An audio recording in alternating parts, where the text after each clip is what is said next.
Hello students, welcome to BK Vidyalayam. BK Vidyalaya में आपका बहुत बहुत स्वागत है। आज हम लोग एनसीईआरटी का चैप्टर 12 परमाणु का कुछ इम्पॉर्टेंट ऑब्जेक्टिव क्वेश्चन डिस्कस करेंगे जो एग्ज़ाम के पॉइंट ऑफ व्यू से काफ़ी महत्वपूर्ण होंगे। इससे पहले हम चैप्टर 1 से चैप्टर 11 तक, चैप्टर 1 से चैप्टर 11 तक का इम्पॉर्टेंट ऑब्जेक्टिव क्वेश्चन डिस्कस कर चुके हैं, जिसका लिंक डिस्क्रिप्शन में दिया गया होगा। आप वहां से जाकर वॉच कर सकते हैं। प्लीज़ मेरे चैनल को लाइक, शेयर और सब्सक्राइब ज़रूर करें। साथ में नोटिफिकेशन बेल को भी ऑन कर लें ताकि आने वाली वीडियो का नोटिफिकेशन आपको सबसे पहले मिला करे। तो चलिए शुरू करते हैं।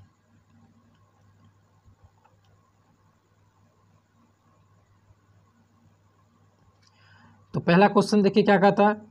कहता है हाइड्रोजन स्पेक्ट्रम की कौन सी श्रेणी दृश्य भाग में पड़ती है। हाइड्रोजन स्पेक्ट्रम की कौन सी श्रेणी दृश्य भाग में पड़ती है। तो बताइए कौन सा श्रेणी होगा। हाइड्रोजन स्पेक्ट्रम की कौन सी श्रेणी दृश्य भाग में पड़ती है। तो इसका आंसर क्या हो जाएगा, बाल्मर। बाल्मर भी कहीं के लिखा होता है, नाम है, और इसका आंसर क्या हो जाएगा, बाल्मर। ठीक है। तो एक्चुअली इसमें 3-4 श्रेणियाँ होती है जिसके बारे में मैं बताना चाहता हूँ कि कौन कौन सी भाग में मिलती है। ठीक है, तो ज़रा इसको ध्यान से सुनिएगा। तो जो होता है लाइमन श्रेणी, तो इसको ध्यान से सुनिएगा। लाइमन जो होता है, लाइमन एक लाइमन श्रेणी होता है। फिर दूसरा हो गया बामर या बाल्मर भी लिखा है, बामर भी लिखा जाता है, बामर, लाइमन श्रेणी, बामर श्रेणी। फिर पास्चन श्रेणी,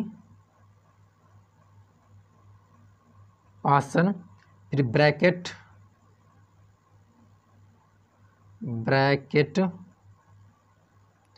और एक लास्ट है फुंड श्रेणी।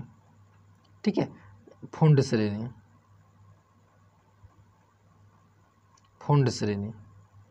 ठीक है। तो जरा इसके बारे में चर्चा करते हैं। तो लाइमन श्रेणी जो होता है वो परावैंगनी भाग में मिलती है। लाइमन श्रेणी किस में होती है, परावैंगनी भाग में, ये परावैंगनी भाग में। ठीक है। बामर क्या होता है, बामर तो भी बताए दृश्य भाग में होती है। पास्चन क्या होता है, पास्चन हो गया, ब्रैकेट हो गया, फुंड हो गया, ये सब क्या होता है, अवरक्त भाग में। पास्चन, ब्रैकेट, फुंड, ये तीनों क्या होता है, अवरक्त भाग में। तीनों क्या होता है, अवरक्त भाग में। ठीक है। तो लाइमन हो गया परावैंगनी भाग में मिलती है, बामर हो गया दृश्य भाग में मिलती है, पास्चन, ब्रैकेट और फुंड तीनों क्या हो गया, अवरक्त भाग में मिलती है। ठीक है। और इसमें से पास्चन सिर्फ अवरक्त में होती है और ब्रैकेट और फुंड होती है, इसको बोलते हैं दूर अवरक्त भाग में मिलती है। ठीक है, तीनों मिलती है अवरक्त भाग में ही, लेकिन अवरक्त भाग में भी 2 कैटेगरी है। पास्चन सिर्फ सिंपली अवरक्त भाग में मिलती है और ब्रैकेट और फुंड जो होती है दूर अवरक्त भाग में मिलती है। ठीक है, दूर अवरक्त भाग में मिलती है। ठीक है, तीनों क्या है, पास्चन, ब्रैकेट, फुंड तीनों अवरक्त भाग में है। तो पास्चन जो है सिर्फ अवरक्त भाग में मिलती है और ब्रैकेट, फुंड जो है दूर अवरक्त भाग में मिलती है। ठीक है, इसको याद रखिए, बहुत ही इंपॉर्टेंट ये कॉन्सेप्ट है। आगे चलते हैं।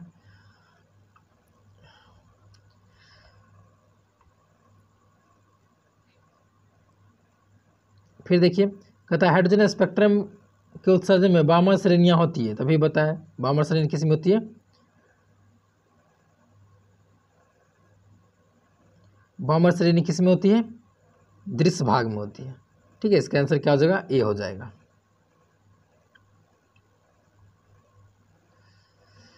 फिर बीटा किरणें विक्षेपित होती है। तो आपको पता है बीटा किरणें एक्चुअली क्या होती है, इलेक्ट्रॉन होती है। बीटा किरणें जो होती है एक्चुअली इलेक्ट्रॉन होती है। इलेक्ट्रॉन मतलब ऋण आवेश। बीटा किरणें जो होती है एक्चुअली इलेक्ट्रॉन होती है। तो इलेक्ट्रॉन मतलब क्या, ऋण आवेश। तो ऋण आवेश है, तो आवेश है तो विद्युत क्षेत्र तो लगेगा। विद्युत क्षेत्र में तो विक्षेपित होगी ही होगी, और अब मूव करेगी क्या होगी, चुंबकीय क्षेत्र में भी विक्षेपित होगी। क्योंकि आपको पता है कि आवेश पर विद्युत क्षेत्र तो बल लगाता ही है। साथ में अगर वो आवेश मूव करे तो चुंबकीय क्षेत्र भी बल लगाता है, तो चुंबकीय क्षेत्र और विद्युत क्षेत्र दोनों में क्या होगी, विक्षेपित होगी। तो ऑप्शन इसका क्या हो जाएगा, डी हो जाएगा। चुंबकीय क्षेत्र और विद्युतीय क्षेत्र दोनों में बीटा किरणें क्या होगी, विक्षेपित होगी। क्यों? क्योंकि बीटा किरण एक्चुअली क्या है, इलेक्ट्रॉन है जो कि ऋण आवेश है। आगे फिर चलते हैं। फिर निम्नलिखित में से किस वैज्ञानिक ने क्वांटम सिद्धांत का प्रतिपादन किया था? क्वांटम सिद्धांत का प्रतिपादन करने वाले वैज्ञानिक का नाम है प्लांक। प्लांक ने क्वांटम सिद्धांत का प्रतिपादन किया था। फिर इस क्वेश्चन को देखिए, कहता है हाइड्रोजन परमाणु के प्रथम बोर कक्षा में इलेक्ट्रॉन की ऊर्जा -3.6 इलेक्ट्रॉन वोल्ट है, उसकी दूसरी बोर कक्षा में इलेक्ट्रॉन की ऊर्जा क्या होगी? तो किसी भी कक्षा में कोई भी परमाणु है उसकी किसी भी कक्षा में अगर ऊर्जा निकालना तो उसका सूत्र होता है E = -E0 × Z²/n²। इस फॉर्मूला को याद रखिए, आसानी से निकल जाएगा। परमाणु के किसी भी कक्षा में अगर आपको इलेक्ट्रॉन की ऊर्जा निकालनी है तो फार्मूला क्या लगाएंगे, E = -E0 Z²/n²। और E0 का जो वैल्यू होता है, इसको याद है, E0 का जो वैल्यू होता है 13.6 इलेक्ट्रॉन वोल्ट होता है। E0 का वैल्यू क्या होता है, 13.6 इलेक्ट्रॉन वोल्ट होता है। जेड क्या है, जेड क्या है, परमाणु संख्या है, और एन क्या है, कक्षा की संख्या है।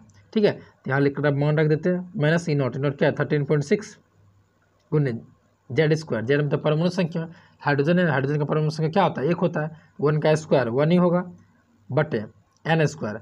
तो दूसरी कक्षा में निकालना है ना, दूसरी बोर कक्षा में निकालना है, तो n = 2 रखेंगे, तो 2 का स्क्वायर क्या होगा, 4 हो जाएगा। अगर इसको आप डिवाइड करिएगा तो देखिएगा आता है -13.4 इलेक्ट्रॉन वोल्ट। ठीक है, सॉरी -3.4 इलेक्ट्रॉन वोल्ट। अगर इसको डिवाइड करिएगा तो आ जाएगा आपका -3.4 इलेक्ट्रॉन वोल्ट। ठीक है, एक मिनट जरा सा,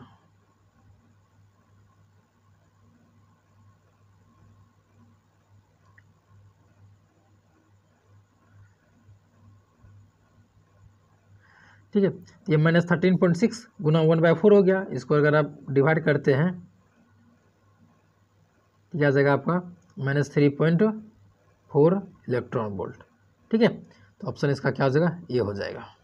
ठीक है, इस फॉर्मूला को याद रखिए, किसी भी कक्षा में अगर ऊर्जा निकालना इलेक्ट्रॉन का, फॉर्मूला लगाएंगे E = -E0 × Z²/n²। जेड क्या है, परमाणु की संख्या, एन क्या है, कक्षा की संख्या, और E0 का मान क्या होता है, 13.6 इलेक्ट्रॉन वोल्ट। चलिए फिर आगे चलते हैं। कहता है बोर सिद्धांत के अनुसार जब इलेक्ट्रॉन किसी उच्च कक्षा से तीसरी कक्षा में उछलता है तो इस प्रकार उत्सर्जित स्पेक्ट्रम कहलाती है। तो उच्च कक्षा से तीसरी कक्षा में आता है, तो उच्च कक्षा से तीसरी कक्षा में आता है तो क्या कहलाता है, पासन श्रेणी। क्या कहलाता है, पासन श्रेणी। एक्चुअली इसका भी बता देते हैं आपको, एक थोड़ा सा कक्षा बना लेते हैं, इसको भी समझ लीजिए। ये मान लीजिए कक्षा है, कक्षा 1, कक्षा 2, कक्षा 3, कक्षा 4, कक्षा 5, कक्षा 6। तो किसी भी उच्च कक्षा से प्रथम कक्षा में अगर आए,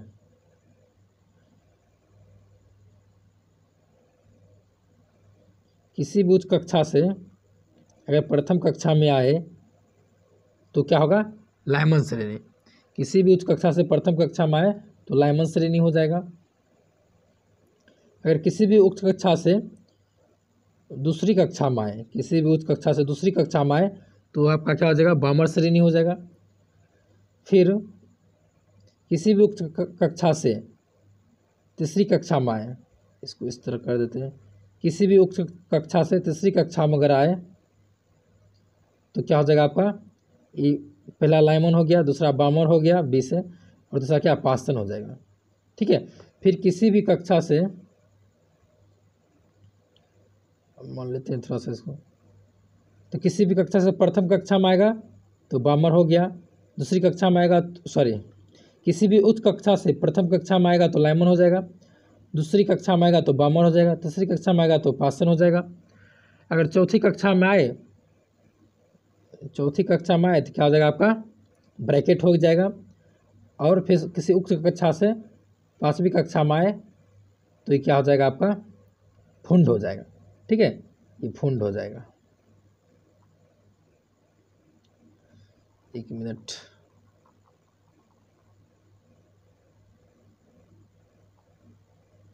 ठीक है, इसको भी आप ध्यान रखिएगा।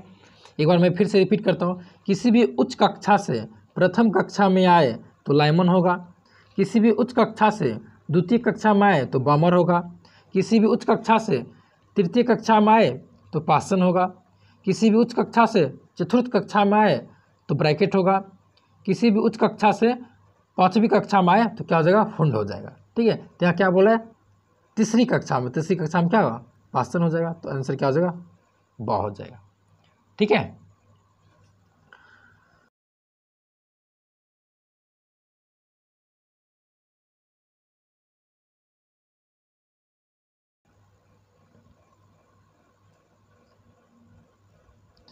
फिर देखिए, कहता है हाइड्रोजन परमाणु के में इलेक्ट्रॉन का न्यूनतम कोणीय संवेग क्या होता है। कोणीय संवेग का फॉर्मूला क्या होता है, कोणीय संवेग का फॉर्मूला होता है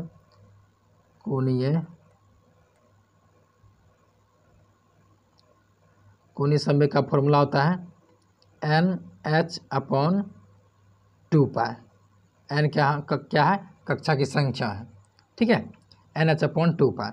तो कहता है न्यूनतम संवेग, न्यूनतम संवेग मतलब क्या, एन का मान न्यूनतम रख देते हैं। तो एन का मान न्यूनतम क्या है, 0 कक्षा तो होती नहीं, तो एन बराबर 1 रख देते हैं। तो एन बराबर 1 रखेंगे तो क्या होगा, H/2π हो जाएगा। तो न्यूनतम क्या हो जाएगा, कोणीय संवेग H/2π।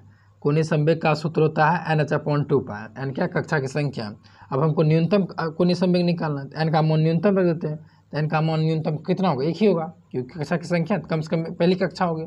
तो 1 रख देंगे तो H/2π हो जाएगा। तो आंसर क्या हो जाएगा, सी।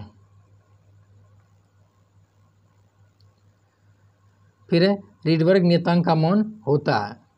तो रीडबर्ग नियतांक का मान कितना होता है, 1.097 गुना 10⁻⁷ मीटर इनवर्स। ठीक है, ये भी बहुत इंपॉर्टेंट क्वेश्चन है।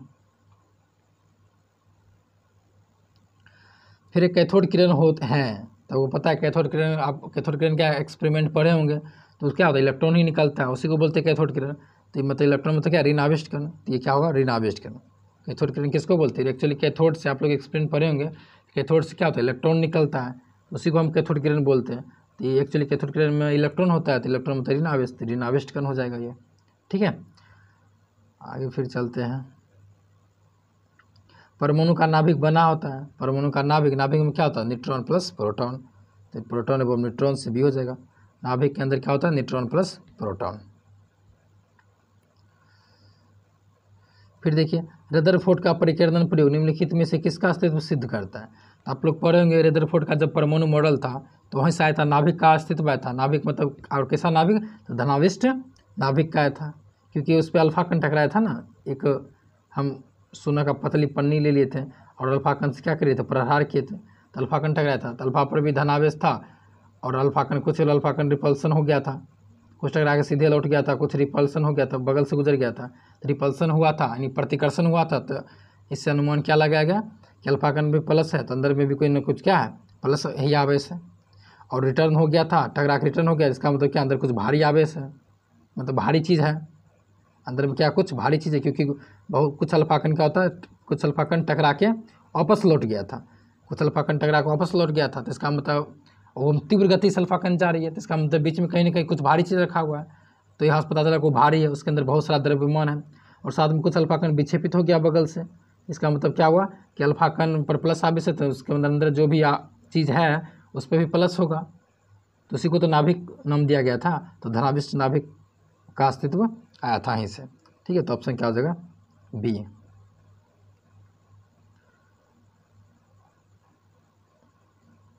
फिर देखिए, परमाणु में वृत्तीय कक्षा में इलेक्ट्रॉन किस बल के कारण घूमते हैं। तो कूलॉम्ब के बल के कारण घूमते हैं। कूलॉम्ब बल क्या होता है, दो आवेशों के बीच लगने वाला बल। तो इलेक्ट्रॉन मान लीजिए ये नाभिक है, इसके चारों इलेक्ट्रॉन है, इस कक्षा में इलेक्ट्रॉन घूम रहा है, यहाँ पे न्यूट्रॉन प्लस प्रोटॉन है। प्रोटॉन पे धन आवेश होगा, इलेक्ट्रॉन पर ऋण आवेश होगा, तो इसके बीच कौन सा बल, कूलॉम्ब बल ही तो लगेगा। दो आवेशों के बीच कूलॉम्ब बल लगता है। तो नाभिक के अंदर क्या होता है, प्रोटॉन होता है, और उसके बाहर चारों तरफ कक्षा पे क्या है, इलेक्ट्रॉन घूमता है। तो इलेक्ट्रॉन और प्रोटॉन दोनों के बीच कौन सा बंधन है, कूलॉम्ब बल के कारण जो आकर्षण बल लगता है, आकर्षण बंधन है कूलॉम्ब बल के कारण है। ठीक है, कूलॉम्ब बल के कारण क्या होता है, मूव करता है, यानी कक्षा में घूमता है। फिर 14 देखिए,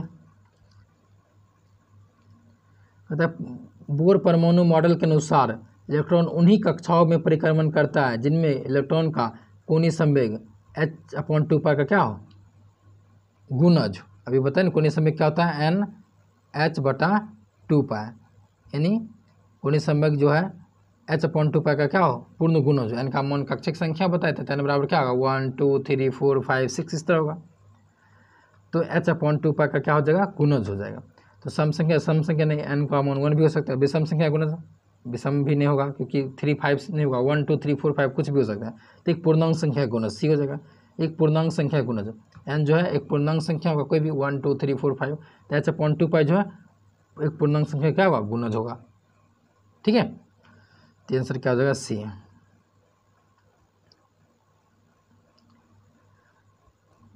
रीडबर्ग नियतांक का मात्रक क्या होता है, अभी जस्ट मान जहाँ पे क्वेश्चन था पिछले में मान पूछा था, तो वहाँ पे पता है मात्रक क्या था, मीटर इन्वर्स था।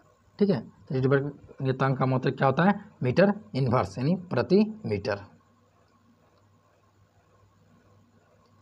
फिर देखिए हाइड्रोजन परमाणु में इलेक्ट्रॉन का न्यूनतम कोणीय संवेग क्या होता है, अभी जस्ट पहले बताया न्यूनतम कोणीय संवेग क्या होता है, h/2π, बी हो जाएगा क्योंकि n h/2π होता है कोणीय संवेग।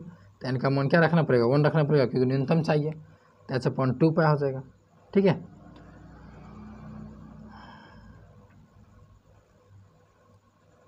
फिर इस क्वेश्चन को देखिए, कहता किसी नमूने का परमाणु क्रमांक Z है तथा द्रव्यमान संख्या है, तो इसके परमाणु में न्यूट्रॉन की संख्या होगी। तो आपको पता है द्रव्यमान संख्या ए बराबर क्या होता है, न्यूट्रॉन की संख्या n प्लस प्रोटॉन की संख्या, होती कि नहीं होती है। किसी भी परमाणु में द्रव्यमान संख्या इक्वल टू क्या होता है, न्यूट्रॉन की संख्या n प्लस प्रोटॉन की संख्या। तो आपसे पूछ रहे क्या रहा है, न्यूट्रॉन की संख्या, तो n बराबर यहाँ से निकाल लीजिए, n बराबर निकाल लीजिए, p को इधर भेज दीजिए, तो ए माइनस क्या होगा, p, ए माइनस क्या हो जाएगा, p। न्यूट्रॉन की संख्या इक्वल टू क्या हो जाएगा, द्रव्यमान संख्या माइनस प्रोटॉन की संख्या।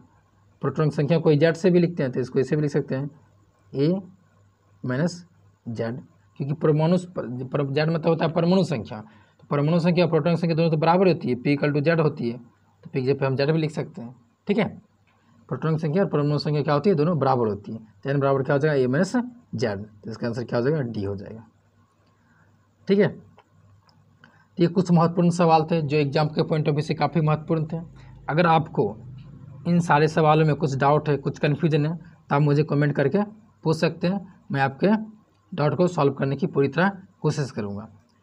वीडियो देखने के लिए आप लोग का बहुत बहुत धन्यवाद, thank you very much. Please मेरे चैनल को लाइक शेयर और सब्सक्राइब करना ना भूलें, थैंक यू।